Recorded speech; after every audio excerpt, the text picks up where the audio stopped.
to 204 ANTH News, where we are here to talk to you about a very interesting virus known as the poliovirus. Alright guys, I'm here to talk to you today about the causes and transmissions of poliovirus. So to start off, poliovirus can be spread through contact with contaminated fecal matter through the hands, food, water, things such as that, as well as orally, which can be spread through droplet inhalation such as coughs and sneezes. 80% of these cases are transmitted from person to person, and most of the cases are when individuals develop the disease, they will experience symptoms that are similar to the flu, such as malaise, as sore throat, and fevers. There are 6 types of poliovirus. 3 of them are wild strains and 3 are vaccine derived. Type 1 is the most common that causes paralysis, and type 2 causes the least cases of paralysis. And specifically to talk about the host that it infects, humans are the only natural host for poliovirus, and chimpanzees and old world monkeys can be infected through experimental methods generally done orally. Post-polio syndrome, and the symptoms for that syndrome can develop 15 to 30 years after developing the poliovirus, and some things that it usually entails are muscle pain, muscle weakness, as well as atrophy. Thank you for listening, and we'll be on to Grant Hoffman. And I'm here to talk about the timeline of polio. Polio was first described in 1789 by a British physician named Michael Underwood. And shortly, almost a century later, in 1894, the first outbreak of polio in the U.S. occurred in Vermont with about 132 cases.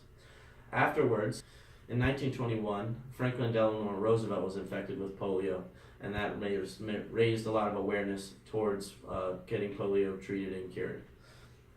Later, FDR did die from complications of polio about 12 years after contracting it, and that really caused a lot of national foundations to be built in the short years afterwards towards curing polio.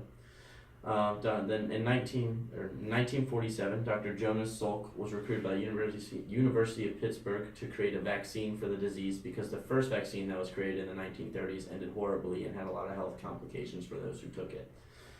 Shortly after, in 1953, Dr. Jonas Salk administered the vaccines to about 2 million children for the first time, but the vaccines were very expensive and they weren't always completely effective.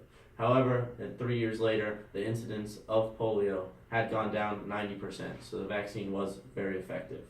Later, about 6 years later, there was a new vaccine that was much cheaper to make, and that was a vaccine made by Albert Sabin, and it was a live attenuated vaccine.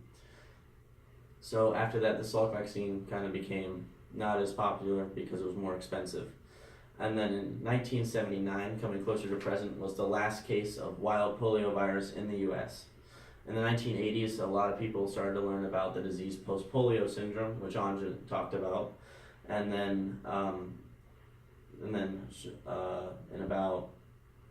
after that, polio incidence went down, and as of now, there was only 37 cases of polio last year, and polio is just slowly becoming more and more closer to being completely eradicated. Out of 3 serotypes of poliovirus, type 2 was completely eradicated on September 20th of 2015. Type 3 hasn't been seen since November 2012 in Nigeria. 3 remaining countries that are still endemic are Pakistan, Afghanistan, and Nigeria. These countries share the issues of being war-torn and impoverished. According to the World Health Organization, if polio cannot be eradicated in these remaining countries, it could result in as many as 200,000 new cases each year. Within 10 years, polio could return all over the world. Seeing how polio mainly affects children under the age of 5, every child must be vaccinated in order to globally eradicate this disease. There are 2 vaccines for the poliovirus: live oxygenated oral poliovirus, also known as OPV, and inactivated poliovirus vaccination, which is also called IPV. They are both used throughout the world to protect against polio, and in 121 countries. OPV is used instead of IPV for various reasons. Mostly, one of the primary ones is that the IPV vaccination cost $1 in comparison to 15 cents from OPV. OPV also provides extensive intestinal immunization in comparison to IPV. But OPV also has its downsides, one being that in rare cases it can actually enhance the wild cases. Even though IPV and OPV are very valuable tools in the endgame of the eradication of the poliovirus, they still have extreme limitations, was what I've stated before. Which is why, in the long term, after the wild cases like WPV are eliminated, they will be introducing new forms of the vaccination called CVDPV, which will become the next priority when necessitating. The other one is OPV-2, and the eventual stop for all old vaccination usage.